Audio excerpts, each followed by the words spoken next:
너는 저 안으로 들어올 생각 마. 근본도 없는 애가 어디 상주 옆에서. 형님 서미경이 조문객들이 보는 앞에서 제 팔을 잡아 끌었습니다. 아버님 마지막 가시는 길이야. 물 흐리지 말고. 넌 여기서 신발이나 정리해. 저는 고개를 숙였어요. 손에 들고 있던 신발이 자꾸 미끄러졌습니다. 숨이 가빠졌지만 울면 안 된다고 스스로를 붙잡았어요. 그때 빈소 쪽에서 이준호가 시어머니 옆으로 걸어 나왔습니다. 마치 이 집의 주인인 것처럼요. 조문객 한 분이 조심스럽게 물었습니다. 상주분이 저분이신가요? 시어머니는 망설임 없이 웃으며 말했어요. 네. 우리 아들이에요. 그 순간 빈소 안쪽에서 서류 봉투를 든 한 상무님이 걸어 나왔습니다. 아버님의 평생을 함께한 분이었어요. 장례식장이 이상할 만큼 조용해졌습니다. 한 상무님이 입을 열었습니다. 고 이도서 이사장님의 유언입니다. 제 손이 굳었습니다. 귀에서 소리가 멀어졌어요. 오늘 이 자리의 상주는 그 다음 말을 저는 바로 이해하지 못했습니다. 사람들의 숨이 동시에 멎은 것 같았거든요. 그날 저는 처음으로 알게 됐습니다. 왜 제가 이 집에서 늘 신발만 정리해야 했는지를요. 저는 최지혜라고 합니다.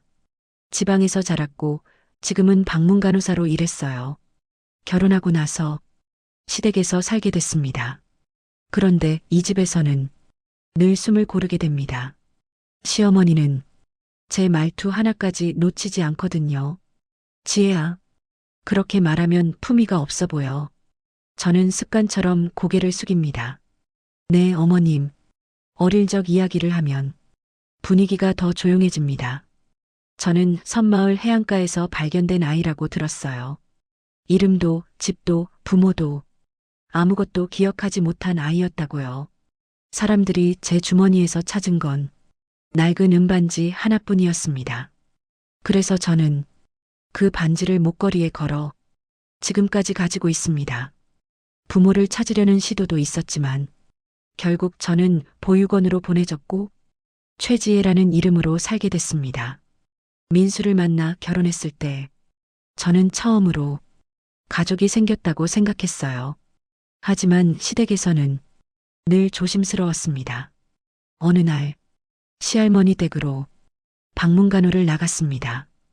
혈압을 재고 약을 정리하고 등을 살짝 들어 욕창이 생기지 않았는지 확인했어요. 할머니는 제 손을 꼭 잡고 말씀하셨습니다. 고맙구나, 지혜야. 저는 웃으며 대답했어요. 제가 해야 할 일이에요. 집으로 돌아오니 거실에 시어머니와 형님 서미경이 앉아 계셨습니다. 시어머니가 저를 위아래로 훑어보며 물었습니다. 지혜야, 내가 어디 출신이라고 했지? 저는 잠깐 망설이다 말했어요. 섬마을 보육원에서 자랐습니다. 서미경이 웃으며 끼어들었습니다. 근본도 모르는데 우리 집에 시집 왔으니 참 운 좋은 거지. 저는 아무 말도 하지 못했습니다. 민수가 옆에 있었지만 민수는 고개를 돌리고 있었어요. 그날 밤 저는 민수에게 물었습니다. 여보, 나 뭐 잘못한 거 있어? 민수는 한참을 망설이다 말했어요. 미안해. 엄마가 원래 그래. 조금만 참아줘. 저는 더 묻지 않았습니다. 민수도 이 집에서는 늘 긴장하고 있다는 걸 알고 있었거든요. 며칠 뒤 저녁 저는 부엌에서 설거지를 하고 있었습니다. 시어머니가 제 뒤에 서서 말했어요. 지혜야, 목에 뭐 걸고 있니? 저는 고개를 돌렸습니다. 어릴 때부터 가지고 있던 거예요. 시어머니는 은반지를 한번 보더니 툭 던지듯 말했습니다. 별것도 아닌걸. 목에 걸고 다니네. 가슴이 답답했지만 저는 아무 말도 하지 않았어요. 그날 밤 저는 침대에 누워 천장을 바라보고 있었습니다. 민수는 이미 잠들어 있었고 저는 은반지를 손가락으로 만지작거렸습니다. 이 집에서 제 자리는 어디일까? 그날 이후로 저는 이 집에서 숨소리조차 조심하게 됐습니다. 저는 명절 전날 새벽부터 부엌에 있었습니다. 시어머니가 말했어요. 지혜야, 전 부치는 거 내가 다 해. 저는 네, 어머님하고 대답했어요. 형님 서미경은 거실에 앉아 과일만 깎고 있었습니다. 저는 밀가루 반죽을 하고 기름을 두르고 전을 뒤집었어요. 1시간이 지나자 부엌 바닥은 기름으로 미끄러워졌습니다. 저는 무릎을 굽힌 채 전을 뒤집고 있었어요. 바닥이 너무 미끄러워서 조심스럽게 움직였습니다. 그때 서미경이 부엌으로 들어왔어요. 지혜야, 이거 뭐야? 서미경이 제 목걸이를 잡아당겼습니다. 저는 몸이 앞으로 쏠렸어요. 아, 형님. 이건 제가 어릴 때부터 가지고 있던. 시어머니가 다가와 목걸이를 보더니 말했습니다. 어디 시장통에서 주워온 쓰레기를 목에 걸고 다녀. 저는 말문이 막혔어요. 천박하게. 며느리 주제에 이런 걸 차고 다니면 우리 집안 품위가 떨어져. 그 말과 동시에 서미경이 목걸이를 세게 잡아당겼습니다. 줄이 끊어졌어요. 은반지가 기름기 가득한 바닥으로 떨어졌습니다. 저는 손을 뻗었지만 서미경이 더 빨랐어요. 서미경이 반지를 밟았습니다. 형님, 제발요. 저는 목소리가 떨렸습니다. 서미경은 웃으며 말했어요. 뭐가? 이거?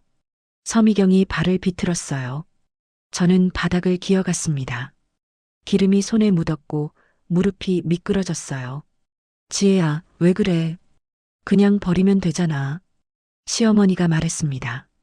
저는 고개를 들지 못했어요. 눈물이 날 것 같았거든요. 서미경이 발을 치우자 저는 재빨리 반지를 주었습니다. 손이 떨려서 제대로 잡히지도 않았어요. 그때 민수가 부엌 문 앞에 서 있었습니다. 엄마, 이건 좀. 시어머니가 민수를 노려봤어요. 넌 가만히 있어. 내 주제에 뭘 안다고. 민수는 입을 다물었습니다. 저는 반지를 꽉 쥐고 일어났어요. 죄송합니다, 어머님. 저는 고개를 숙이고 부엌을 나왔습니다. 방으로 돌아와 반지를 씻었어요. 물에 씻어도 기름때가 잘 지워지지 않았습니다. 저는 수건으로 반지를 닦으며 울었어요. 소리는 내지 않았습니다. 한참을 울고 나서 저는 반지를 자세히 봤어요. 안쪽에 뭔가 새겨져 있었습니다. 희미하지만 글자 같은 게 보였어요. 저는 처음 알았습니다. 이 반지에 글자가 있다는 걸요. 그날 밤 저는 민수에게 물었습니다. 여보, 나 이 집에서 계속 이렇게 살아야 해? 민수는 한참 동안 말이 없었어요. 미안해. 조금만 참아줘. 저는 더 이상 묻지 않았습니다. 그날 밤 거실에서 시어머니와 서미경의 목소리가 들렸어요. 근본도 없는 애가 뭘 목에 걸고 다니냐고. 맞아요. 주제도 모르고. 두 사람이 웃는 소리가 들렸습니다. 저는 이불을 뒤집었었어요. 다음 날 아침 저는 재단 건물에 일을 보러 갔습니다. 시아버지께서 운영하시는 의료재단이었어요. 저는 실무 보조 일을 맡고 있었습니다. 복도에서 한상무님을 마주쳤어요. 한상무님은 재단 총무이사였습니다. 지혜 씨, 한상무님이 저를 불렀어요. 저는 고개를 숙여 인사했습니다. 한상무님은 제 목을 한번 보더니 말했어요. 목걸이는 어디 갔습니까? 저는 깜짝 놀랐습니다. 아, 그게 줄이 끊어져서요. 한상무님은 잠깐 침묵했어요. 그 반지 의미 있는 건가요? 저는 고개를 들었습니다. 네. 돌아가신 어머니의 유일한 유품이에요. 그렇군요. 소중한 반지네요. 한상무님은 그 말만 남기고 걸어갔어요. 저는 그 자리에 멈춰서서 주머니 속 반지를 만졌어요. 그날 저녁 시아버지 병실에서 일을 마치고 나오는데 복도에서 이준호와 서미경의 목소리가 들렸습니다. 지혜 그애 뭐 하나 제대로 하는 게 없어. 맞아. 근본 없는 애를 왜 들였는지 모르겠어. 저는 복도 모퉁이에 서서 숨을 참았어요. 이준호가 말했습니다. 민수도 입양하니까 똑같은 거지 뭐. 서미경이 웃었어요. 그러게요. 아버님도 참. 저는 귀가 뜨거워졌습니다. 손이 떨렸고 숨이 막혔어요. 저는 그 자리를 벗어났습니다. 집으로 돌아와 방문을 닫고 반지를 꺼냈어요. 안쪽의 글자를 다시 봤습니다. 희미했지만 분명히 뭔가 새겨져 있었어요. 저는 몰랐습니다. 이 반지가 제 인생을 바꿀 줄은요. 저는 시아버지 병실에 있었습니다. 아버님은 침대에 누워 계셨고 저는 약을 정리하고 있었어요. 지혜야. 아버님이 저를 부르셨습니다. 저는 고개를 들었어요. 네, 아버님. 아버님의 시선이 제 목에 멈췄습니다. 그 반지 이리 줘보렴. 저는 주머니에서 은반지를 꺼냈어요. 손이 떨렸습니다. 아버님은 반지를 받아 안쪽을 보셨어요. 그 순간 아버님의 손이 덜덜 떨리기 시작했습니다. 아버님, 괜찮으세요? 저는 깜짝 놀라 손을 뻗었어요. 아버님은 반지를 꽉 쥐고 눈을 감으셨습니다. 눈물이 흘러내렸어요. 저는 숨이 막혔습니다. 이게 어떻게... 아버님이 떨리는 목소리로 말씀하셨어요. 지혜야, 이 반지 어디서 났니? 저는 대답했습니다. 섬마을에서 발견됐을 때 주머니에 있었대요. 아버님은 고개를 돌리셨어요. 어깨가 흔들렸습니다. 저는 아무 말도 못했어요. 왜 아버님이 우시는지 알 수 없었습니다. 한참 뒤 아버님이 말씀하셨어요. 이건 내가 아내한테 준 반지다. 저는 멈춰섰습니다. 네. 30년 전에 사고로 잃어버린 아내 말이야. 아버님은 반지를 다시 보셨어요. 딸아이도 함께 실종됐지. 유해도 못 찾았어. 저는 가슴이 무너지는 것 같았어요. 그런데 이 반지가 내 손에 있다니. 아버님이 제 손을 잡으셨습니다. 지혜야, 혹시 너... 그때 병실 문이 열렸습니다. 시어머니가 들어왔어요. 뭐 하세요? 시어머니의 목소리가 차가웠습니다. 아버님은 재빨리 반지를 제 손에 쥐어주셨어요. 아무것도 아니야. 저는 반지를 주머니에 넣었습니다. 시어머니가 저를 보며 말했어요. 지혜야, 나가봐. 내가 간호할게. 저는 고개를 숙이고 병실을 나왔어요. 복도에서 저는 벽에 기댔습니다. 숨이 가빠졌어요. 반지 안쪽의 이니셜이 계속 머릿속에 맴돌았습니다. 그날 밤 저는 병실 근처 복도에 있었어요. 아버님께 드릴 물을 가지러 온 길이었습니다.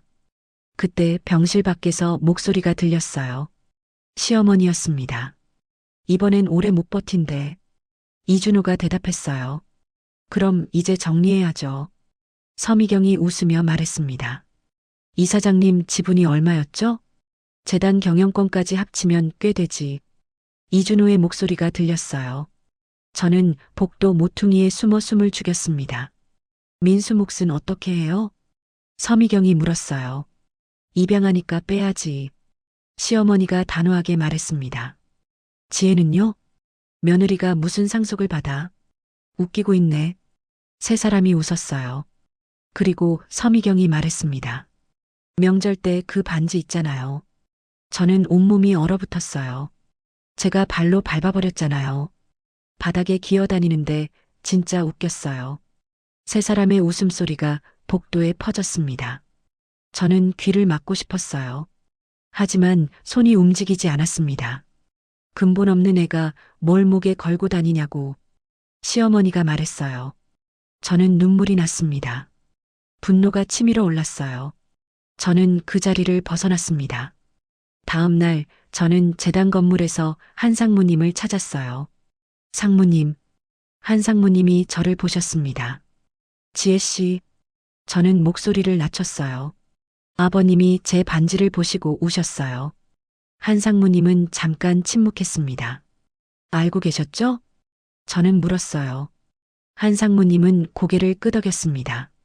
이사장님께서 반지 이니셜을 확인하셨습니다. 그럼 저는 아직 확실하지 않습니다. 검사가 필요합니다.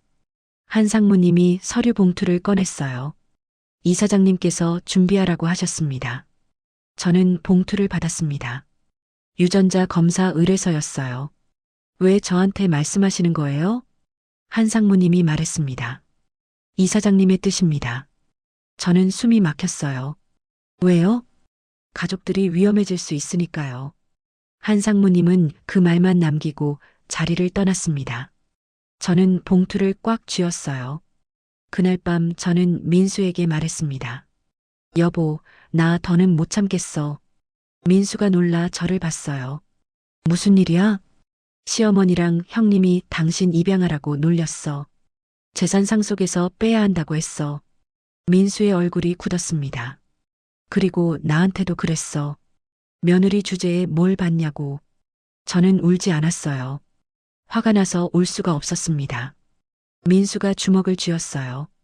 미안해. 미안하다고 끝나는 게 아니잖아. 저는 처음으로 민수에게 소리쳤습니다. 저는 다음 날 아침 병실에 갔습니다. 아버님께 약을 드리려고요. 하지만 병실 문 앞에 시어머니가 서 계셨어요. 지혜야, 너 오늘부터 병실 출입 금지야. 저는 멈춰 섰습니다. 네. 아버님 간호는 내가 할 거니까 신경 꺼. 시어머니가 문을 닫아버렸어요. 저는 그 앞에 서 있었습니다. 손에 든 약봉지가 무거웠어요. 복도 끝에서 서미경이 저를 보며 웃었습니다. 저는 재단 사무실로 돌아왔어요. 제 책상 위에 박스가 놓여 있었습니다. 뭐예요, 이게? 옆 직원이 말했어요. 이사님이 짐 싸라고 하셨어요. 오늘부로 업무 중단이래요. 저는 숨이 막혔습니다. 왜요? 글쎄요. 위에서 내려온 지시래요. 저는 박스를 내려다봤어요. 손이 떨렸습니다. 점심시간 저는 재단 화장실에 있었어요. 변기 뚜껑을 내리고 앉아 고개를 숙였습니다. 눈물이 났지만 소리는 내지 않았어요. 숨만 거칠게 쉬었습니다. 누군가 화장실 문을 열고 들어왔어요. 지혜 그애 완전히 끝났네. 서미경의 목소리였습니다. 그러게. 뭐 하나 제대로 하는 게 없어. 시어머니가 대답했어요. 저는 숨을 죽였습니다. 이제 민수도 정리해야 하는 거 아니에요? 입양하니까 어차피 빼야지. 두 사람이 웃으며 나갔어요. 저는 그 자리에 그대로 앉아 있었습니다. 가슴이 무너지는 것 같았어요. 그날 저녁 저는 집으로 돌아왔습니다. 민수가 거실에 앉아 있었어요. 여보, 나 오늘 업무 중단됐어. 민수는 고개를 들지 않았습니다. 알아. 왜 아무 말도 안 해? 민수가 한숨을 쉬었어요. 나도 어쩔 수 없어. 엄마가 그렇게 하라고 했어. 저는 말문이 막혔습니다. 당신도 같은 입장이잖아. 입양하라고 무시당하면서. 민수가 고개를 돌렸어요. 그래도 나는 이 집 아들이야. 저는 더 이상 말하지 않았습니다. 방으로 들어가 문을 닫았어요. 다음 날 저는 재단 건물 근처를 배회했습니다. 갈 곳이 없었어요. 그때 한 상무님이 건물에서 나오는 게 보였습니다. 상무님, 한 상무님이 저를 봤습니다. 지혜 씨, 제가 업무 중단됐어요. 한 상무님은 고개를 끄덕였어요. 알고 있습니다. 왜 아무도 막지 않으세요? 한 상무님이 잠깐 침묵했습니다. 지금은 때가 아닙니다. 그럼 언제예요? 한 상무님이 서류 봉투를 꺼냈어요. 이사장님께서 이걸 준비하셨습니다. 저는 봉투를 받았습니다. 안에 서류가 들어 있었어요. 이게 뭐예요? 유언 집행에 필요한 서류입니다. 한 상무님이 말했습니다. 이사장님은 살아계실 때 밝힐 수 없다고 하셨습니다. 가족들이 위험해질까 봐요. 저는 숨이 막혔어요. 그럼 저는 어떻게 해요? 기다리십시오. 그리고 증거를 모으십시오. 한 상무님은 그 말만 남기고 걸어갔습니다. 저는 봉투를 꽉 쥐었어요. 그날 밤 저는 병실 근처를 지나갔습니다. 문틈으로 불빛이 새어나왔어요. 저는 조심스럽게 다가갔습니다. 아버님이 침대에 누워 계셨어요. 눈을 뜨고 천장을 보고 계셨습니다. 저는 문을 두드렸어요.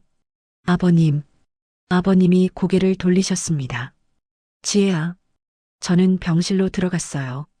괜찮으세요? 아버님은 고개를 끄덕이셨습니다.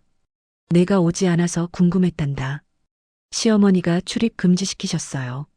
아버님의 얼굴이 굳었어요. 미안하구나. 저는 고개를 저었습니다. 괜찮아요. 저는 괜찮아요. 아버님이 제 손을 잡으셨어요. 지혜야, 조금만 참거라. 네, 곧 다 끝날 거야. 아버님의 목소리가 떨렸습니다. 저는 아버님의 손을 꽉 잡았어요. 아버님, 무슨 말씀이세요? 아버님은 대답하지 않으셨어요. 다만 제 손을 계속 잡고 계셨습니다. 저는 병실을 나와 복도를 걸었어요. 은반지를 만졌습니다. 그리고 한상무님이 준 서류 봉투를 생각했어요. 저는 알아야 했습니다. 이 반지가 무엇을 의미하는지요. 저는 그날 밤 병실 근처로 다시 갔습니다. 아버님께 물 한 잔이라도 드리고 싶었어요. 복도는 조용했습니다. 그런데 병실 바로 앞 복도에서 목소리가 들렸어요. 시어머니였습니다. 이번엔 오래 못 버틴대. 저는 복도 모퉁이에 숨었어요. 이준호가 대답했습니다. 그럼 이제 정리해야죠. 재단 경영권이랑 지분 다 챙겨야지. 시어머니의 목소리가 들렸어요. 서미경이 웃으며 말했습니다. 민수 몫은 어떻게 해요? 입양하니까 빼야지. 당연하잖아. 이준호가 단호하게 말했어요. 저는 숨을 죽였습니다. 지혜는요? 서미경이 물었어요. 걔가 무슨 상속을 받아? 웃기고 있네. 시어머니가 비웃었습니다. 그리고 서미경이 말했어요. 명절 때 그 반지 있잖아요. 제가 발로 밟아버렸어요.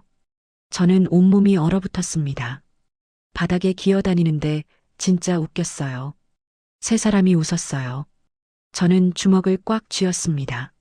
손톱이 손바닥에 박혔어요. 그때 병실 안에서 기침 소리가 들렸습니다. 아버님이셨어요. 세 사람이 조용해졌습니다. 들으셨을까? 서미경이 작게 말했어요. 주무시고 계실 거야. 시어머니가 대답했습니다. 세 사람이 복도를 따라 걸어갔어요. 저는 그 자리에 서 있었습니다. 아래는 조회수영으로 미세 보정한 5장 장면 제작성본입니다. 구조사실은 유지하면서 감정 압축률, 긴장 유지, 다음 장으로 끌고 가는 힘만 강화했습니다. 다음 날 저는 한상무님을 찾아갔습니다. 재단 건물 지하 주차장이었어요. 차 문이 열리고 한상무님이 내리셨습니다. 지혜씨, 상무님, 저는 숨을 고르고 말했어요. 어젯밤 병실 복도에서 대화를 들었어요. 한상무님은 제 얼굴을 잠시 보더니 고개를 끄덕였습니다. 시어머니랑 이준호, 서미경이요. 재산 나누는 얘기를 했어요. 한상무님은 놀라지 않았어요. 오히려 준비돼 있었다는 얼굴이었습니다. 이사장님도 들으셨습니다. 그 말에 제 가슴이 쿵 내려앉았어요. 아버님이요? 주무시지 않으셨어요. 다 들으셨습니다. 저는 한 걸음 물러섰어요. 다리가 순간 풀렸거든요. 한상무님이 차 트렁크 쪽으로 걸어가 서류 가방을 열었습니다. 그날 이후 이사장님께서 결심하셨습니다. 무슨 결심이요? 한상무님은 대답 대신 봉투 하나를 꺼내 제게 내밀었습니다. 이걸 보셔야 합니다. 봉투를 받는 순간 손이 떨렸어요. 종이의 감촉이 이상하게 차갑게 느껴졌습니다. 열어보십시오. 저는 봉투를 찢었습니다. 서류 한 장이 나왔어요. 상단에 검사 결과라고 적혀 있었습니다. 제 시선이 숫자에 멈췄어요.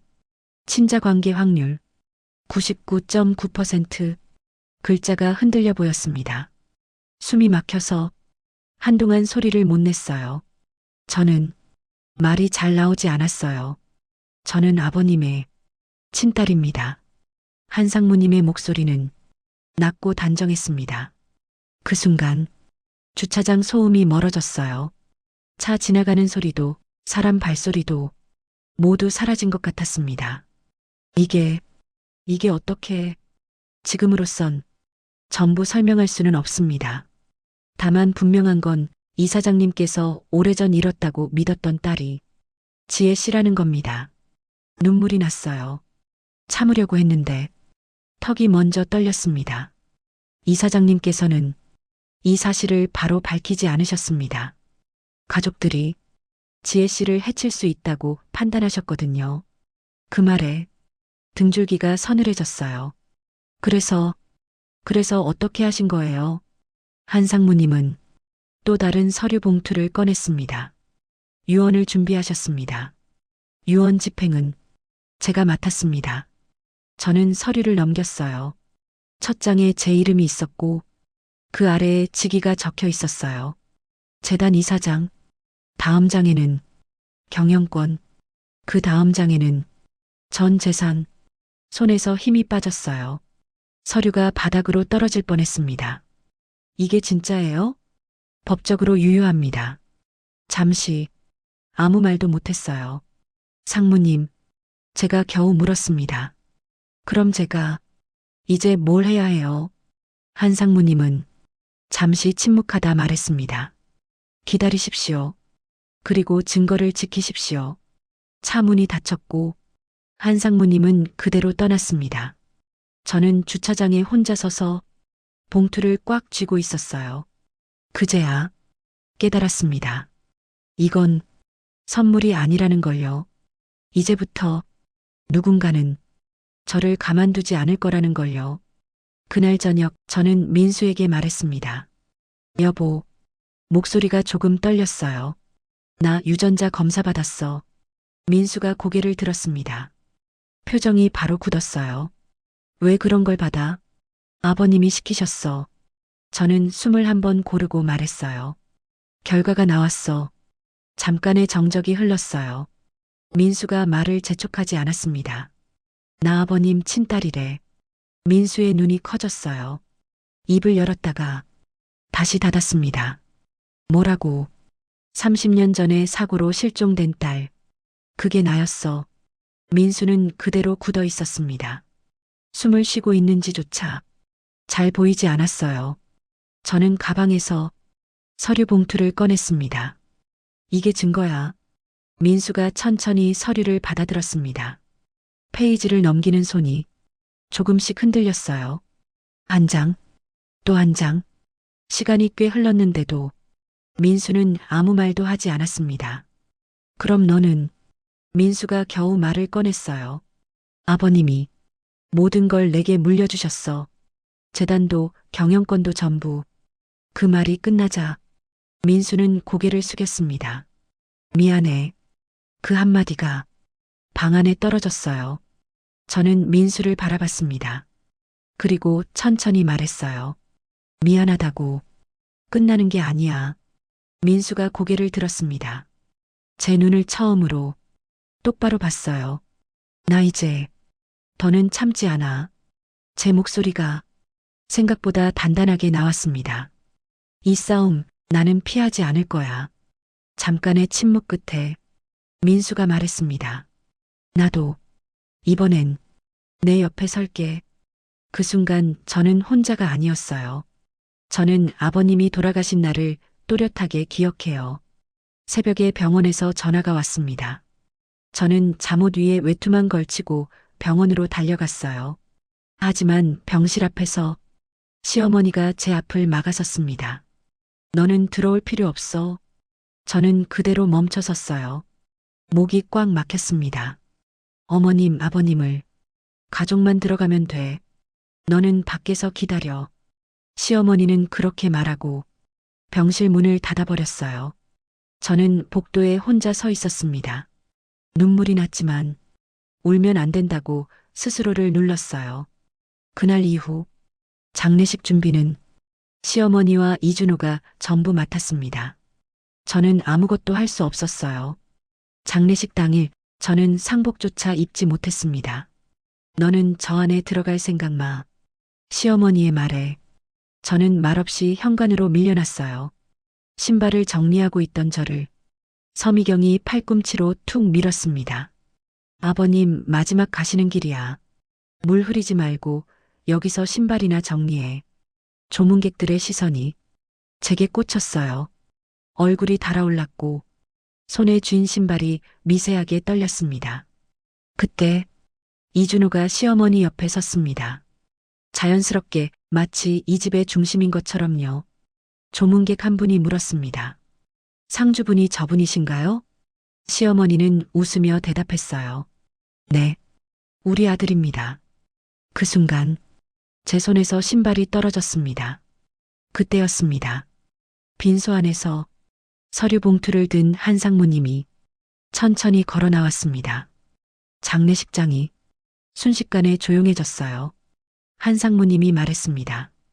고 이도섭 이사장님의 유언입니다. 시어머니의 얼굴이 굳어갔습니다. 오늘 이 자리의 상주는 최지혜입니다. 웅성거림이 퍼졌어요. 그리고 이어진 말에 공기가 얼어붙었습니다. 관계는 30년 전 사고로 실종 처리됐던 친딸입니다. 저는 그 자리에 멈춰 섰습니다. 숨이 멎는 것 같았어요. 무슨 소리예요? 시어머니가 소리쳤습니다. 유전자 검사 결과로 법적으로 확인됐습니다. 이준호가 앞으로 나왔어요. 이게 무슨 말입니까? 한상무님은 흔들리지 않았습니다. 유언에 따라 재단 이사장 지위, 경영권, 그리고 전 재산은 친딸 최지혜에게 상속됩니다. 서미경이 입을 벌린 채 저를 바라봤습니다. 조문객들 사이에서 수군거림이 커졌어요. 친딸이었다고? 그럼 저 사람들은 시어머니가 저에게 다가왔습니다. 지혜야, 이게 무슨 짓이야? 저는 고개를 들었습니다. 저도 몰랐어요. 아버님께서 정하신 일이에요. 거짓말하지 마. 그때 한상무님이 말했습니다. 이사장님께서는 병실에서 모든 걸 들으셨습니다. 뭘 들으셨다는 거예요? 이준호가 물었어요. 복도에서 나눈 대화. 민수는 입양하니까 제외하자던 말. 며느리는 쓸모만 있으면 된다는 말. 그리고 반지를 발로 밟아 기어다니게 했다는 웃음소리까지요. 서미경의 얼굴이 하얗게 질렸습니다. 저는 그 자리에 서서 숨을 골랐어요. 시어머니가 소리쳤습니다. 증거가 어디 있어? 한상무님이 봉투를 제게 건넸습니다. 이게 증거입니다. 저는 조문객들 앞에서 서류를 펼쳤습니다. 친자 관계 확률 99.9%. 제 목소리는 떨렸지만 멈추지 않았어요. 시어머니는 뒤로 물러섰고 이준호는 말을 잃었습니다. 법적으로 다툴 겁니다. 다투십시오. 저희는 준비돼 있습니다. 한상무님의 말이 단정하게 떨어졌습니다. 저는 빈소 안으로 걸어 들어갔어요. 아버님의 영정 앞에 섰습니다. 상복을 갖춰 입었습니다. 조문객들이 제게 고개를 숙였고 시어머니는 멀찍이 서서 저를 보고 있었습니다. 그날 밤 민수가 제 옆에 섰습니다. 지혜야, 미안해. 저는 민수의 손을 잡았습니다. 이제 우리 같이 가자. 민수는 고개를 끄덕였습니다. 그때 한상무님이 다시 다가왔어요. 지혜 씨, 이사장님께서 마지막으로 남기신 겁니다. 봉투를 받아들었을 때 가슴이 조여왔습니다. 봉투 가장자리에 작은 글씨가 적혀 있었어요. 내 딸에게. 그 글자를 보는 순간 저는 아버님을 다시 만난 것 같았습니다. 저는 재단 이사장실에 앉아 있었습니다. 손이 떨렸어요. 긴장이 풀리자 숨이 길게 새어나왔습니다. 한상무님이 제 앞으로 서류를 내밀었어요. 유언 집행이 완료됐습니다. 저는 서류를 받았습니다. 종이를 넘길 때마다 글자가 눈에 들어왔어요. 재단 이사장 선임 완료. 친딸 확인 완료. 전 재산 상속 완료. 그제야 고개를 들었습니다. 정말 끝난 건가요? 네. 최지혜 이사장님.